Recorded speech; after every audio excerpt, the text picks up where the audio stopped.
Miamians and visitors all over the world depend upon healthy beaches and clean drinking water from the Biscayne Aquifer. And as the oil and gas industry encroaches upon Florida through expanded drilling in Big Cypress National Preserve, proposed drilling near Miramar, and now drilling off our coast, we must pay attention to how fracking has impacted drinking water and families across the country. Fracked communities in Pennsylvania, Texas, Oklahoma, and more have had to learn the hard way how fracking can detrimentally impact their health. But we have the opportunity to do better in Florida, to take heed and pay attention to the lessons learned across the country and pass the ban fracking bills through the Florida legislature. Before the lecture begins at 5, we are going to hear from Dr. Steingraber as well as other public health advocates like Dr. Jeff Beeler and Miami-Dade County Commissioner Daniela Levine-Cava. So with that, I would like to go ahead and introduce our first speaker, Dr. Sandra Steingraber. Thank you, Michelle, and hi everyone. My name is Sandra Steingraber. I'm a public health biologist on the faculty at Ithaca College and a co-founder of Concerned Health Professionals of New York.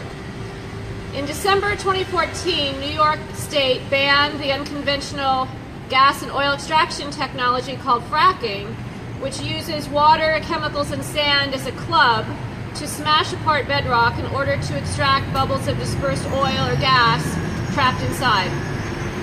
The rationale for our ban was based on public health. According to our state health commissioner, a pediatrician, and I'm quoting, he said, "It's clear from the existing literature and experience that fracking activity has resulted in environmental impacts that potentially are adverse to public health." And our findings statement went further and said, even with the implementation of extensive suite of mitigation measures, the significant adverse public health and environmental impacts allowing fracking to proceed under any scenario cannot be adequately avoided. And this decision was particularly grounded in the unique vulnerability of New York State's drinking water supplies. For example, in New York City, we draw drinking water from the Catskill Mountains, and that water is carried to the city through ancient crumbling aquifers that lie on top of the shale. And so the thinking was that vibrations caused by fracking could possibly interfere with those aqueducts. That's our unique vulnerability in New York. So we at Concerned Health Professionals agreed with this conclusion because of the scientific studies showing the risks and harms of fracking, to which our health commissioner was referring, had been compiled by us in a compendium of findings. When we first began gathering together all of this data in about 2012, there were 65 studies published in the literature. By the time our statewide fracking ban was announced in 2014, there were over 400 studies, and 85% of them showed demonstrable evidence for harm or potential harm. After our own statewide ban, Concerned Health Professionals continue to update our compendium, which is a peer-reviewed living document available for free download on our website, concernedhealthny.org. The compendium has gone on to inform the subsequent decisions to ban fracking in the state of Maryland, and in Ireland, and in Scotland. And now, together with our colleagues at Physicians for Social Responsibility, we're preparing to release the 5th edition of our compendium. But instead of 400 relevant studies this time, there are now more than 1,300 studies in the peer-reviewed scientific literature, and still 85% of them show evidence of harm. Now that Florida is engaged in a vigorous debate about whether to permit or prohibit fracking across the state, we have brought our compendium here to the Sunshine State in the hope that you will find these data useful. So I am releasing today, together with my colleagues at Physicians for Social Responsibility, who are our co-authors on this report, we're releasing today excerpts from our forthcoming 5th edition that are focused on water contamination and the unique vulnerability of Florida's groundwater to contamination. Florida has more groundwater than any other state. It's unique in that your major cities, not just rural areas, are dependent on this groundwater, all of which is drawn from a vast interconnected aquifer that is made of very fragile and crumbly limestone. So I'm going to close now with just a couple of quotes from some of these relevant documents. This is the excerpt of the report that we are releasing today. The Floridan Aquifer is a highly permeable, highly interconnected subterranean system with water moving rapidly in multiple directions through massive shelves of limestone, which represent dissolved shells and fossilized skeletons of prehistoric marine organisms. Honeycombed with pores, fissures, joints, and caves, the underground terrain of the Floridan Aquifer resembles a vast, brittle sponge, partly covered over with sand and clay. Springs and sinkholes are common. It is not known whether fracking in Florida could induce sinkholes to open up or whether alterations in underground pressures could cause springs to go dry. Certainly, Florida's porous geology makes it vulnerable to groundwater contamination. Crumbly limestone offers pathways for contaminants spilled on the surface to travel deep into the aquifer. And here's a couple quotes from our water contamination section. Studies from across the United States present irrefutable evidence that groundwater contamination occurs as a result of fracking activities and is more likely to occur close to well pads. A 2017 study found that spills of fracking fluid and fracking wastewater are common, documenting 6,672 significant spills occurring over a period of 9 years in 4 states alone. Thank you, and I look forward to answering any questions you might have.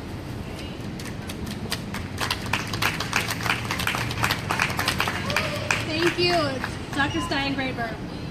So I am pleased to introduce up our next speaker, Commissioner Daniela Levine-Cava. She spearheaded the effort here in Miami-Dade County to locally ban fracking, and she's not done yet.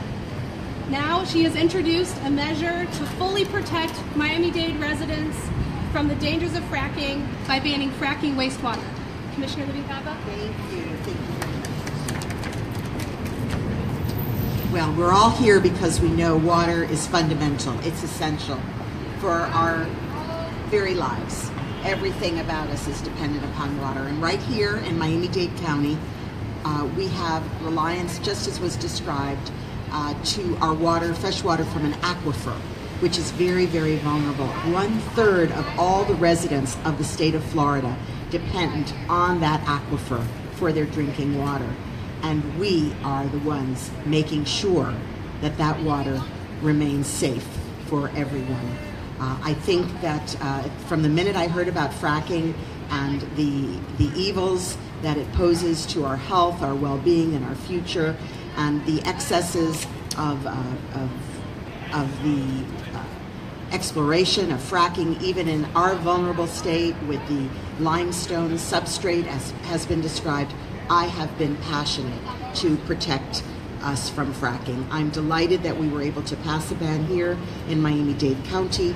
Other communities have passed bans, 80 all around the state, so we are together on this, but so far we do not have a ban for the state at large, and there is exploration going on, as you've heard. So I'm going to be at the forefront with these other great groups, continuing the fight in this year's legislature to assure that we have fracking nowhere in Florida, and also that we protect ourselves from the wastewater from fracking. It happened in the past that the waste from a fracking endeavor in another county was brought to Miami-Dade County and was disposed of in our wastewater system. So when I learned of that, I was outraged, and that is why this Tuesday we're having the first reading of an ordinance to ban wastewater from fracking in our water system. So we can turn the tide.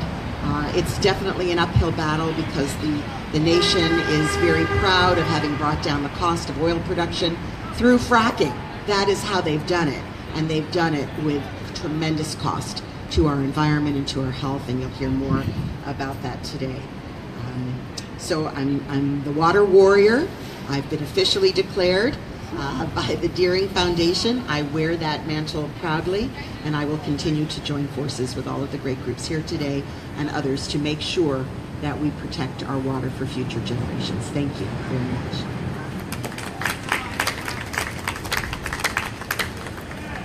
Thank you to our water warrior, Commissioner Levine-Cava.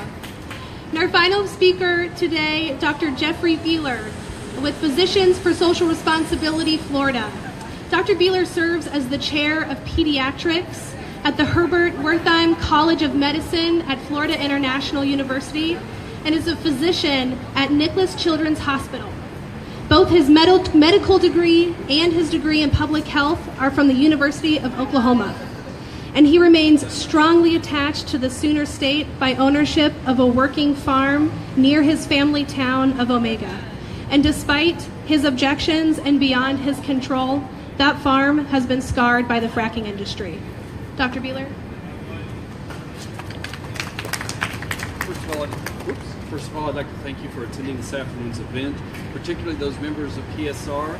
I am a board member for Physicians for Social Responsibility, and our other board members are also here. We'd particularly like to thank our elected officials and those that are appointed. Whoops! My speech just blew away. We'd also be remiss without thanking our Senator Dana Young and Representative Catherine Peters for their work in protecting Florida's environment through their foresight in introducing legislation to ban dangerous practices in energy production. One of the focuses of Physicians for Social Responsibility is sharing information about the dangers to the environment on the well-being of individuals and populations, both large and small. Hydraulic fracking represents a significant, scientifically proven risk to the environment and to the health of Floridians. We refer people to the information contained in the recently updated and released compendium on scientific, medical, and media findings demonstrating the risks and harms of fracking. Fracking is clearly a risk to health. These well-documented health concerns range from what seem to be trivial things like headaches and nosebleed to increased incidence of asthma, premature births, and birth defects. The impacts of toxins and proven carcinogens on human health is certain and evident. Likewise, fracking's implication in contaminating environment is scientifically established. PSR has called for a ban on hydraulic fracking and all of the procurement steps associated with the pollution of our environment during the surface preparation, the fracking process, and the collection and transport of fossil fuels.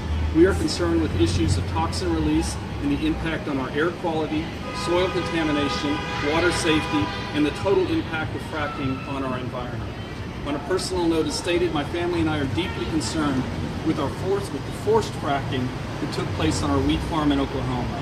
The scarring of the land, the ongoing issues with contamination of surface soil, the burn-off of unwanted natural gas into the atmosphere, and the uncertainty of the safety of the water in our creek and the surrounding area is very troubling to us.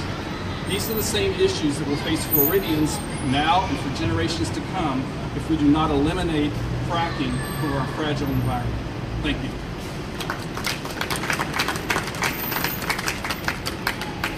Thank you, Dr. Beeler. At this point, it is very clear that the dangers of fracking have been laid out time and time again. Now we have an expansive body of peer-reviewed studies, reports, and investigative articles that outline the devastation fracking would cause in Florida in particular. It is not worth pandering to big energy in our state. Instead, we stand with Dr. Steingraber, health professionals, and Floridians to implore that our elected officials stand up for public health and the environment and pass the ban on fracking to ensure that this inherently dangerous threat is kept out of our state once and for all. So thank you again for you all being here. So let's go ahead and head over across the street to the lecture. Thank you. What room is it in? Room 8106.